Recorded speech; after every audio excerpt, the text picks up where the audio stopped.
tell us in the beginning, how would you describe the Romanian energy market? Yes, I have taken over from my predecessor just 2 months ago. And of course, now I'm having a little bit an outsider look on the energy market, right?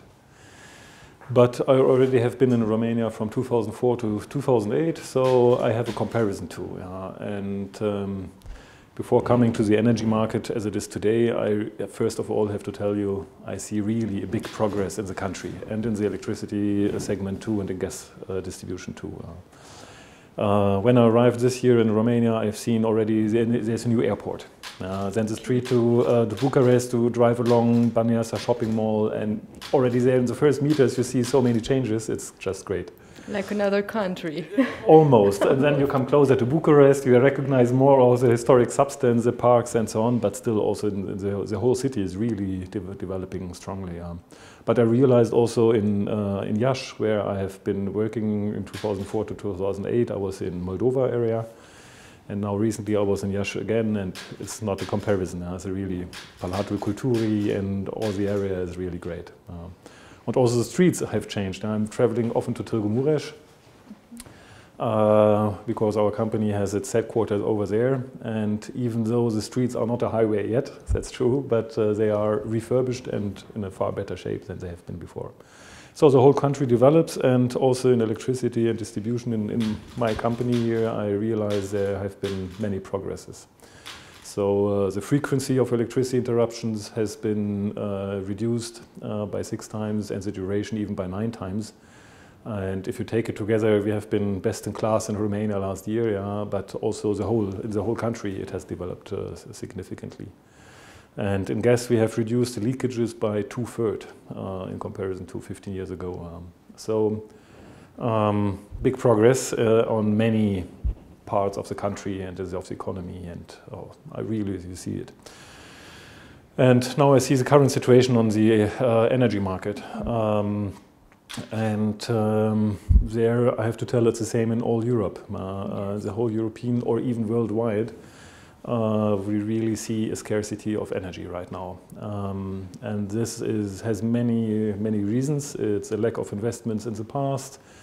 It is that many countries are decommissioning right now nuclear power plants, as in my home country, or coal power plants.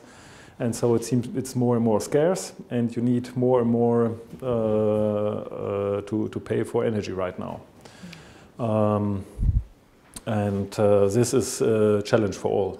That's what I see. It's the same also in other countries, in all European countries right now. So, what should the authorities do, the governments? Yeah, so first of all, we are very aware of what we do, what we provide as a service is very important. It's really a basic need of population. Both gas and electricity really is very important to our customers, and therefore you cannot underestimate the importance of these goods, of the energy, and therefore I really feel with our customers. They need support, some of them need support, the poor ones and the vulnerable ones need support. That's absolutely out of question. So we also do already something from our part. So a problem here is especially in gas, that the gas amount and the invoices for gas are very high in winter and not so high in summer. And what we offer now as a new product, and I think we are the first ones in the market too, to have a fixed price product where we pay each month exactly the same amount. So, which is then more in summer, but you pay less in winter. So it's more easy to handle for our customers. That's what we do as a company. But still, we had to increase prices because, as I told you, the energy prices has increased so strongly that there's no alternative to this. And therefore, I'm very happy that the government already decided on two support schemes. The one is a law for the vulnerable customers. And the second one is that the government, just before it was dismissed, has decided on a support scheme for both electricity and gas, for those who have not huge consumptions, but medium or low consumption.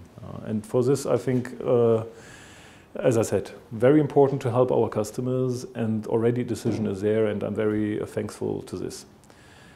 Still, the price development in whole Europe for gas and electricity still is really going on and really developing even further. And therefore, I cannot exclude that it is necessary to have even a further decision on supporting customers. So I'm happy that we have a political discussion on European level. And they will decide about how to do it. I think in Germany last year they decided for reducing the TVA for half a year. So this could be something to survive this winter somehow, to help the population in winter. Even in Romania? Also, now I'm speaking about Romania. In this winter in Romania especially, I think the impact of energy is so high that tax reduction for 6 months could be something very useful. Also, what is discussed also in Germany, but I think also on European level, why not to pay the green certificates out of the state budget for a certain while and not invoicing it to the final customers.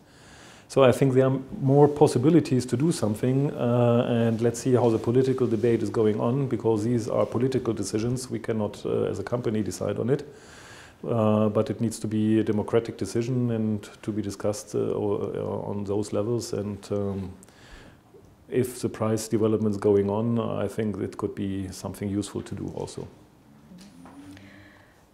What does your company do to help the customers? I mean, investments in the grid, or what else? Yeah. I've brought you an example of an electricity bill. We show what is our part in the whole story and who is doing what. So you see here, if an average 3-person household has a 100 lei invoice in spring this year, you'll see that it is about 3 lei for us in the supply. And what we do for these 3 lei, we run customer care centers, we run call centers. As E.ON, we are the first ones having available 24/7 virtual chatbots and a virtual assistant. So all over the round around the clock, you can help yourself in the self-service systems. And of course, we also offer possibility to speak to persons. All this is our services for just the amount of 3 lei. That's a supply part. And then also owned by E.ON or by by the other distribution companies in the market is the distribution. So here we are talking about 28 lei, which is also stable. So in these parts, it's 3 lei in spring and still is 3 lei today. And it's the same here, 28 lei in spring and 28 lei today. So the business we run, we do not take any additional amount of the customers.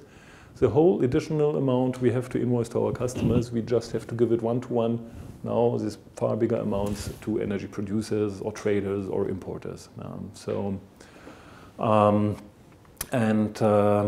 Then, because the total invoice is higher, also tax amount is increasing. So this goes to the state, and also in the Romanian context, where most producers belong to the state, it's somehow going there too.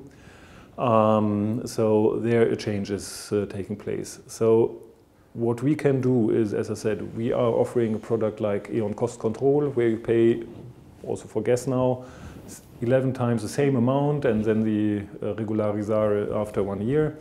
But you can avoid to have very high invoices in winter and then lower invoices in summer. You can arrange with our product to have a stable price, and it's predictable. I think that's important too. What we cannot do is that out of these 3 lei we earn as a supplier somehow to subsidize this problem. This is, I think it's, you can see it, yeah. And therefore, the way the government approached the topic is the right one, to support this for half a year for those in need.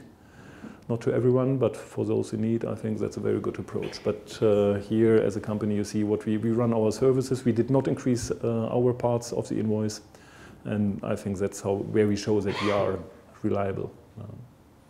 Okay. And the same, we could lower the taxes Indeed, as you can see here, it's going from here it's going from 23 to 28. So the state receives more money just because energy price has gone up, and yes, therefore with this you can afford to lower the tax for a temporary period. Okay. And what about the customers? What they should do in order to lower their bills? Yes, so I think we have to differentiate. So for those who already are really in need, for the poor ones, usually I know that there is not much they can do, because it's, as I said, the products we deliver are so important and you cannot just avoid to use them. Therefore, I think here it's a support scheme that is needed. What we offer as a company, we are offering electricity or energy efficiency products. So for instance, heating products or cooling products, where we also offer that the investment does not need to be done by the customer, but we do it, and then it's paid down for 3, 5 or 7 years. By this you can have the same heat, the same light as before, but with more efficient product, and this of course would also help. And that's what we're offering to our customers, to pre-finance more energy efficient products. Do you think the prices will go down in the next years or not? So forecasts are always difficult. What I can see on the market right now, especially for gas, that we have a specific crisis in this winter. If I want to buy gas for next summer or the winter after this winter, then I see already higher prices as they were in the past, but they are not so at record prices as for this winter. So you see it right now, buying gas for next summer is okay. It's more expensive, but somehow feasible. But for this winter, there's a real problem. Therefore, I think in the whole Europe, everybody's talking about something like a 6 months support scheme. Okay. For gas? For gas. And for electricity? Well, for electricity, one important part in the electricity costs on the market is also gas, because more and more electricity is produced by gas, so it's a little bit similar too. And another factor in electricity is the CO2 cost, which has increased very significantly. Some years ago it was €5 per ton, now it's 50 or even 60 euro per ton. And I think now this has been recognized by European Union too, that going with that for climate and so on may be the right thing, but you need to support it with social politics too. So social policy and economical policy is needed. And as a state is taking these amounts from CO2 certificates, also they should invest a part of it in social protection. Okay. Do you have enough gas for the winter? We have filled our storages, so for E.ON I can say yes, we are prepared, but I don't know on the national level. Quite often in some markets you can observe that the big companies are preparing, the serious big companies, but not necessarily all of them. So I cannot judge on the national level. I know that the government has a working group on it, where we are taking part, so whether it is sufficient on national level, I cannot tell you, but I know that we have gas in storage for our customers. What if the consumption is very high, if the winter is very cold? Do you have other sources to buy gas if needed? On a very cold spell, in the Romanian situation as it is today, you produce most of the energy need, or the gas volumes are produced in Romania, but you need also to use what is in storages. And in addition, if it really a cold spell takes place, just technically it's not possible to cover the need with own production and storage. You also need import. And so therefore, technically, this is possible. And if really a cold spell takes place, we all then are needing imports in addition. But this is not on the gas volumes I have. I have enough gas volumes also for cold spells in the storages. But it's technically, if you need it on a very cold day, all of it, at the same time, you can take out only a certain quantity of the storage and of the production. You need import that day, and this is not yet solved. But for sure it will not be a gas cut for households. But if a real cold spell comes, additional volumes need to be imported, and then it technically needs to be solved. So I think this is also, in case of gas, you need to discuss with Transgas, because they have the overview of the total technical system, and with the government. There is not enough capacity to import? To import, no. Technically, that's not a problem at all. Okay. It's just then the question who is going to offer additional gas in the very cold days. Who is going to offer? Yeah, as I said, we have enough gas in the storages. So who is going to offer? That's then the question if really additional need is there. And therefore, I'm happy that the European Union takes a decision to tackle the problem for the whole European Union, because it's the same for all countries. Okay. So you think it's better for EU to have the same supply policy for all the member countries for this winter? Is there enough time to do that? For the so technically, I think here it's also again a topic. So yes, I'm sure that the European Union can negotiate what is needed to help these technical difficult days, the very cold days. Whether a common supply policy is needed, I think a policy framework is needed on the European level. And when it comes to imports to the whole European Union, then it might be also wise to have then one political voice, one European voice, and I'm confident that it's going to be organized. Do you think the problem now with the gas price is driven by Gazprom and its policy to reduce the supply on the market? Well, first of all, I have to state that Russia is complying with their commitments, so they are delivering what they have promised. Now we are only talking about additional gas. And as all countries decided to switch also the electricity supply step by step from other sources to gas, Europe needs additional gas, and now we are talking about how to cover this additional gas. And so there this discussion is ongoing, and so Putin announced that they are willing to help the situation, to offer additional volumes, but this was an announcement and we need to see how it is going to be implemented. Therefore, since 3 days, the absolute crisis prices are decreasing a little bit, but still they are very high. So this is the start of a discussion where I really hope we, on a dialogue level, we will find a solution.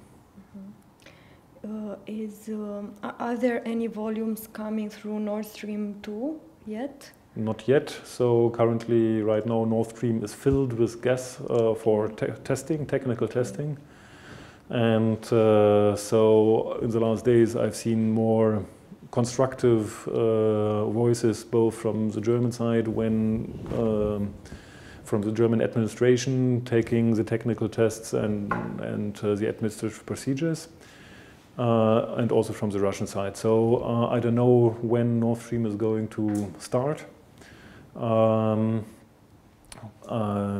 So it can take, but in any case, it still will take some months. It's not for right tomorrow, but hopefully already in winter. Okay. Let's switch a little bit to electricity. Do you think that Romania will solve its big problems by phasing out coal in the next years? In the long term, that's feasible. I think everybody agrees. The question now is the speed.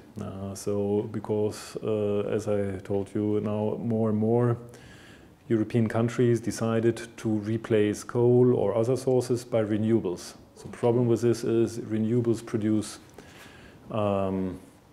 when the weather is there, when the wind is blowing and the sun is shining, but you also need power plants in the case you have no wind or no sun.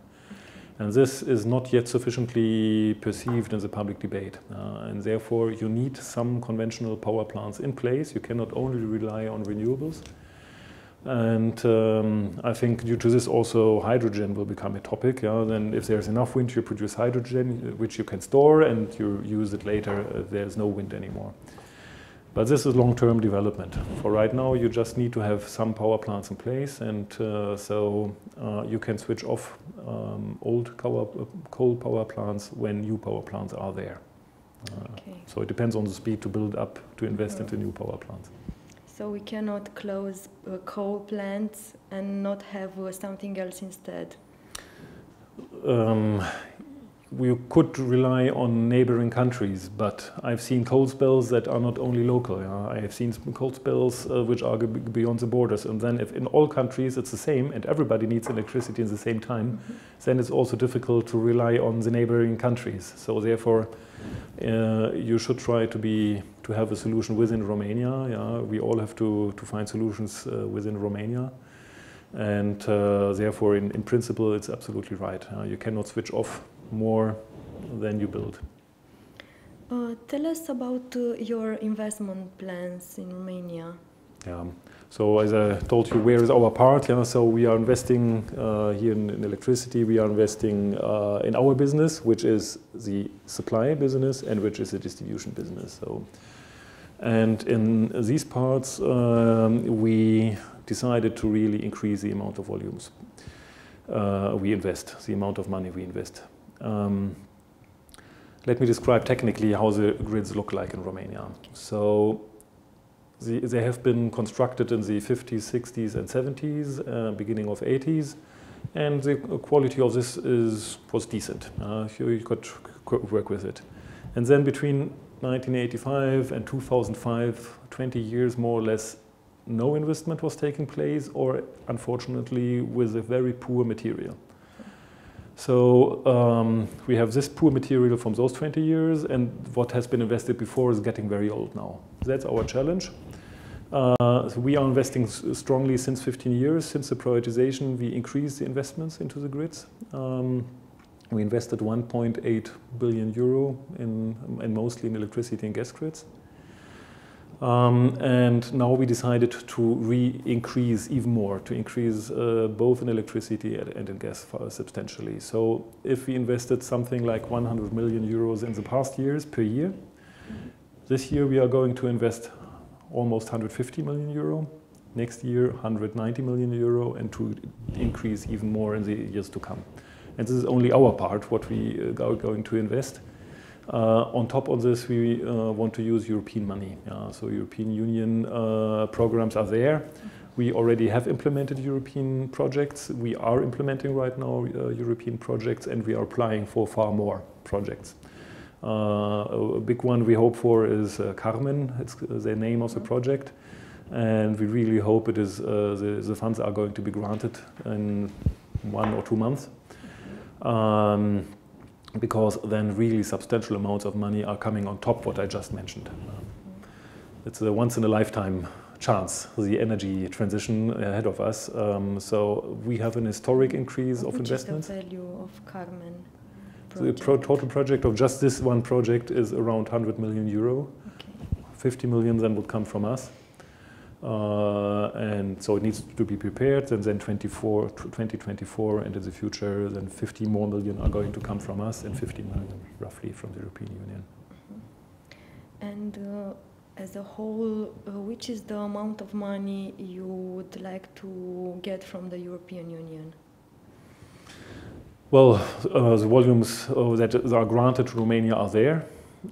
It's known, yeah, it's publicly known. And it's many programs. It's not only PNRE, it's also all the other programs around. So we are using as many as we can. If it is about education, if it's about investments, we are using all of them. And I think we are going to be the Green Deal company in Romania, taking the most we can. And we have proved that we are able to administrate. To take European money is not so easy. You really need to be able to administrate it in a way that you have first to get the money and then to prove that you have used it very meaningful. And we have proved that we are able to do it, and really this is one of our pillars of the future development in this country, to invest more by ourselves. We increased historically. and also to use energy amounts from the European funds. What about the production facilities? Do you want to invest in any of that?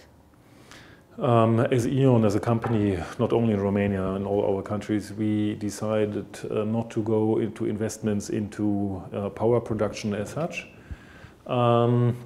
We decided to concentrate in distribution and supply. And in the distribution, as I told you, there's much to do, many things to be done.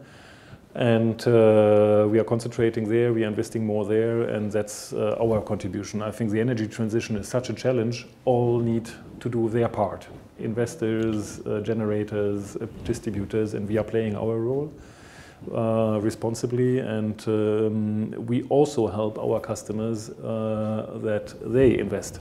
So, for instance, we help customers to invest into photovoltaics. So we just could announce our project number 200, where we help to have bigger photovoltaic installations for our customers, and we are planning 150 more right now in the next future, and even more in the longer future. And so that's where we help our customers that they invest into power production too. And the last issue I want to discuss with you, the liberalization process.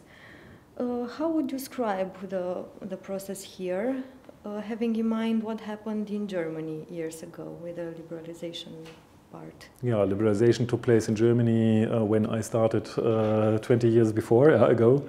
Then it took place, and so we have a long experience with liberalization. And we are winning customers. We have won customers in the other markets too. We are winning customers also in Romania, which shows that we are able to convince our customers to rather come to us. Yeah.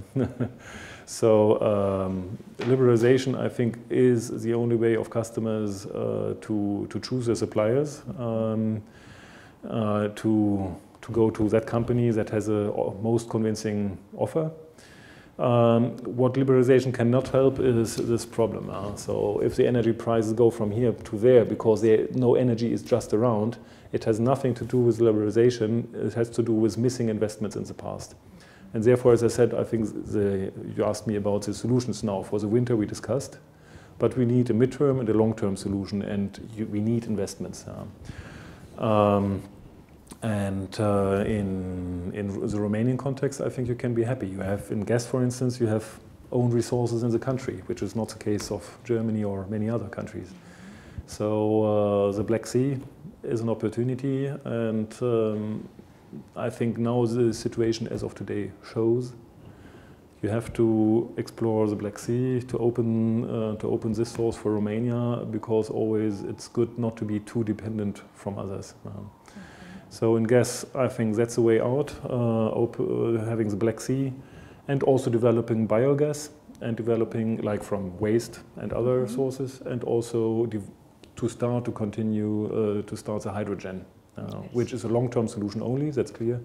But these three elements really will help Romania if they are now back on the political agenda. And for electricity, it's the same. Also, investments are going to be needed, and there it depends on the framework. So there are enough investors willing to invest into a country, and with the prices as of today, investments are going to be attracted. And if then the political framework is going to be stable, hopefully again, then I think the framework is there also that investments can take place. Unde had some controls to the energy and gas suppliers, and there were some fines given to those companies, even to E.ON. How did you manage that? And could you tell us more about, do you think that there are companies blocking the clients migrating to other companies? So regarding blocking, I think that's not the case. If a customer wants to change, he always can change. So we have still a little bit of backlog because so many customers wanted to come to us that it takes some time to process it, but they can change. And this will be shortened. This needs to be solved too. So changing the supplier is not really a problem. Regarding the fines of the authorities, yes, we are receiving sometimes some fines, and usually we think that they are not justified, and if we think they are not justified, we are entering into the discussions and challenging, and then if they are justified, of course, then to pay the fines. Yeah. So, for instance, sometimes we receive a fine because of a connection of a new customer takes too long, which is true. Then we have to pay the fine. The reason behind is that the gasification strategy of Romania changed last year, and now the gasification is really, by law, taking place far quicker than before. And just operationally, we need some time to prepare, and we do it. We are working very hard on speeding up the new connection process too, but we are not yet fully in line in all cases with the requirements, and then yes, we have to pay fines. And the very last question. I know you have notified your customers that even if they have a contract for 1 year with a fixed price, the price can be changed according with the market situation. Do you think that it's a fair situation for the customers? I've seen from competitors that they have offered a guaranteed price, and increasing this one. And I think the real necessary discussion needs to take place on this. This we did not do. So if we offered a guaranteed price, we have not increased it. What you are referring to are customers which have a price without a formula, which is just an amount of lei. But in this contract, it was not a fixed price for 12 months. And given the situation I described to you, as I said, with these 3 lei, I cannot pre-finance something like this. And therefore I only can beg for understanding that we cannot afford to stay with this price here. We cannot add up this one. Therefore, we need to increase prices, and therefore it is needed, I think, what the government does with support scheme and vulnerable law. It's the same like with the tomatoes, let's say. If there is a year with a bad weather for tomatoes, then the tomato price is increasing. But no one is going to blame the supermarket. And that's what we are doing here. We are the kind of supermarket. Here, that's the money we take for the services, for the shops, for the employees, but we cannot finance the increasing cost of tomatoes. So it's similar in case of tomatoes in the supermarket as it is with us. So everybody is blaming you because there is your name on the bill? Exactly. That's what I try to explain. So our business, we did not increase anything, but we have to collect the money for the whole or now from that amount of money. And yes, we have to put our name on the invoice. But I think indeed, if someone is to blame, we are the wrong ones.